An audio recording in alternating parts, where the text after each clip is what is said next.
Hey guys, it's Marshall from Going Gear, and today we're going to take a look at a light, or some lights, from a new brand of ours. Not sure how to pronounce it. I'm just going to say Rofis, I don't know. We'll just say Rofis. So three different lights here. We have the JR10, JR20, JR30. One thing that you'll notice is really unique about these lights is you can actually adjust the angle of the head, which is pretty cool, and we'll get more into that later. But I said this on a couple of lights recently, like the Nightcore E series, but it's not very often that I get lights that I'm surprised by. So we got these in. They're pretty cool. They do something that I haven't seen before. I haven't seen it implemented this way. So it's nice to see companies doing something different instead of taking what everybody else is doing and slightly changing it. So anyway, we got the JR30 in the packaging here. Go and pull that out. Got the standard ANSI specs on the front, and go and pull the light out.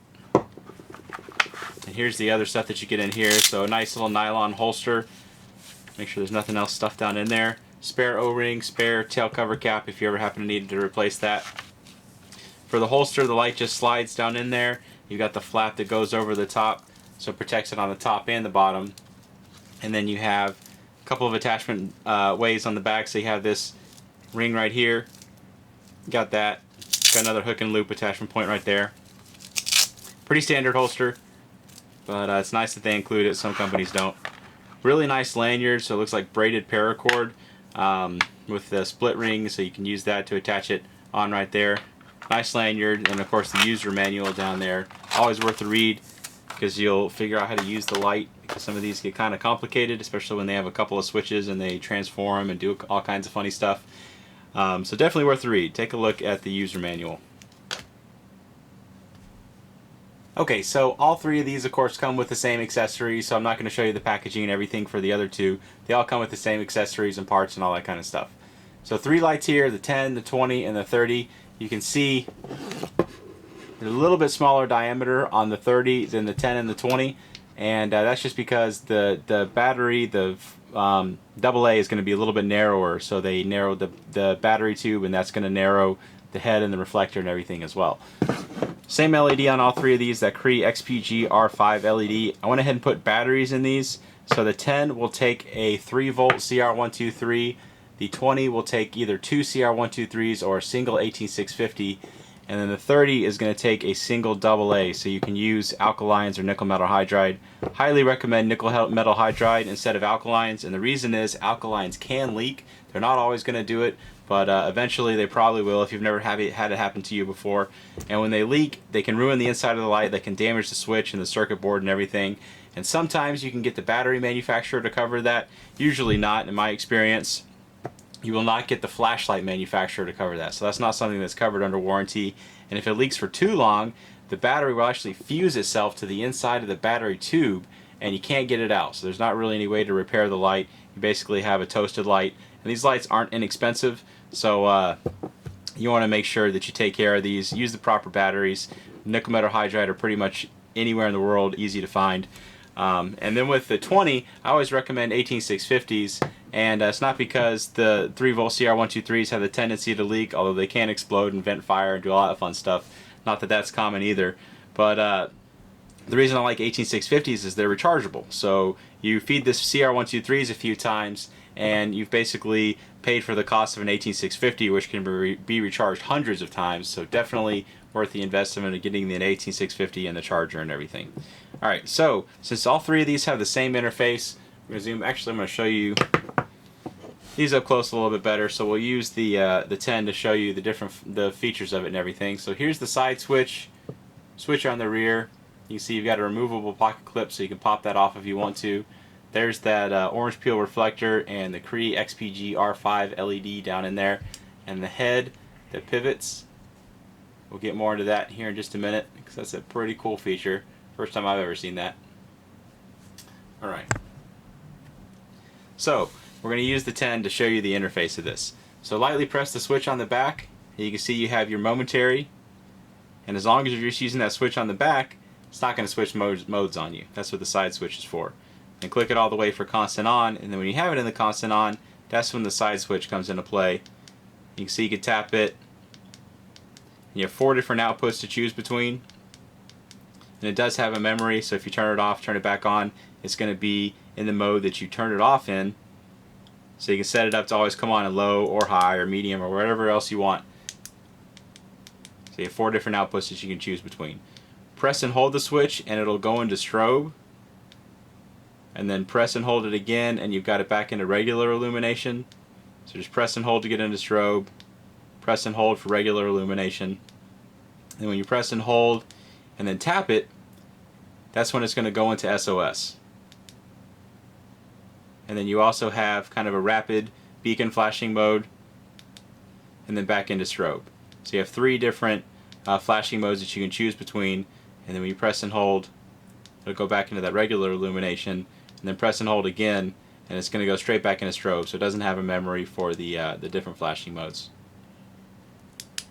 And when you turn it off, turn it back on, it's going to go into the regular illumination mode that you had it in, so it's not going to go back into the flashing mode automatically. You'll need to do the press and hold again to get back into those. Alright, so another quick rundown of the interface. Lightly press for momentary, click it all the way for constant on, side switch, tap it, it'll switch between your 4 different outputs, press and hold for strobe, tap it, SOS, tap it, beacon flashing mode, tap it again, back into strobe, press and hold, back into regular illumination. Alright, so let's show you the transforming aspect of it. You can see you can adjust the angle on it, which is pretty cool. So you can use this as an angle light. You can set it up like that, you know, illuminate all kinds of different areas, and it'll actually stay on while you adjust the angle. So you can change it to whatever angle you want. You can have it pointing straight up or off to the side or however else you want to set it up. Pretty interesting and definitely a unique feature. I haven't seen this on any other lights. So it's definitely a useful feature. You can set it to point it the light wherever you want. You can attach this, you know, flip the pocket clip around and attach this to your pocket or your pack or anywhere else you want to attach it. And you can use this as kind of a directional light, or instead of a headlamp, you can attach this to the strap of your backpack and use this instead of a headlamp, because some people don't like having the light on their heads. And of course, you don't really want to carry a flashlight around all the time because sometimes you need your hands when you're hiking and camping and do other stuff. So this is a nice alternative to that. Pretty cool feature. And of course, all 3 lights have that. They all 3 have the same interface, so you can do the same functions and everything and adjust the angle just the same on all 3 of them. Alright, so those are the features and the interface and everything of the Rofis. You're probably going to hear me say that 10 different ways in all these different videos. Rofis, that's what we're going to go with, is Rofis. Alright, so that's the interface and everything. We're going to go ahead and take these outside, and I'll show you how these perform outside. Alright, we're outside with 3 Rofis lights. Got the big 40 mag light that I always use. We're going to do the mag light first, and then we're going to do the 3 Rofis lights and show you how those do. Just go ahead and try out that mag light. Little bush at 15 feet, tree out there at 100 feet, same as it always is. We're going to do the 30 first, the JR30, just because it's going to be the lowest output of the 3, but still really solid. You can see bush at 15 feet, lit up no problem. Tree out there at 100 feet on a single AA. Let me make sure that is actually on high. So yeah, the guy's definitely on high, but you can see out at 100 feet, things are lit up still pretty well. Not going to be a massive thrower, but the versatility of the light makes up for a lot of the performance, definitely. So here is going to be the 10. So this is the single CR123 version. You're going to definitely notice an increase in output. Make sure it's on high as well.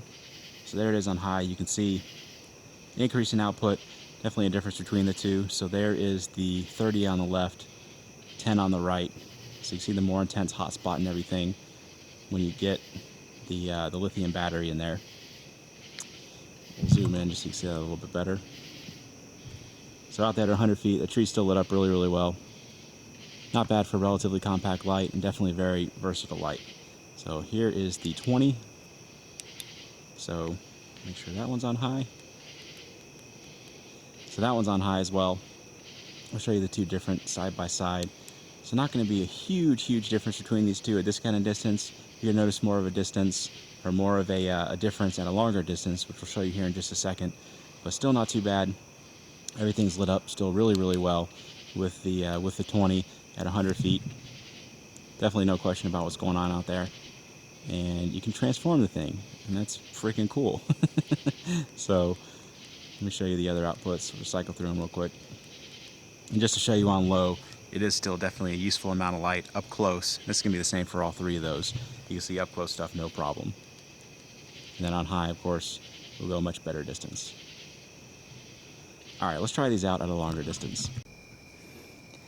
Alright, we got some more distance to work with on the three Rofis lights. This is where you're really going to notice the difference between the three when you start getting out to longer distances. So we have all three of those. We're going to try out the mag light first. There's my chimney, about 25 yards. Trees in my neighbor's yard, about 100 yards to the top of them. Doesn't really make it out to the trees all that well. Okay, we'll try out the JR30 first. This is the AA powered one. That's it on high. You can see it doesn't make it to the top of the trees all that well. Not the same as the mag light. Makes it out to the chimney pretty well. But it's just a single AA battery. So here is the JR10 with a 1, 2, 3. There you can notice a little bit of a bump in the output. So not too bad. 25 yards, 100 yards. Makes it out to 100 yards okay. Let's try out the JR20. And there you can see, even better on that one. So this is the one using the 18650 or the 2 CR123s. So the type of LED it's using, you know you're not going to get mega throw out of this thing. Or not mega throw, but mega lumens. But you can see, not too bad. Out to 100 yards, makes it out there okay. And again, the versatility of these lights. You know, you can adjust the angle on them. Very, very cool lights. So I think that outweighs a lot of the potential, you know, loss in lumens that you get when you go in with one of the massive throwers or something like that. Alright, so there you go. Those are the new Rofis transformer lights, the JR10, JR20, JR30. If you like them, you can buy them from us at goinggear.com. Any questions or comments, you can reach us in the comments or at goinggear.com. And if you like the video, be sure to subscribe. We put out a lot of other flashlight and gear videos. Thanks for watching.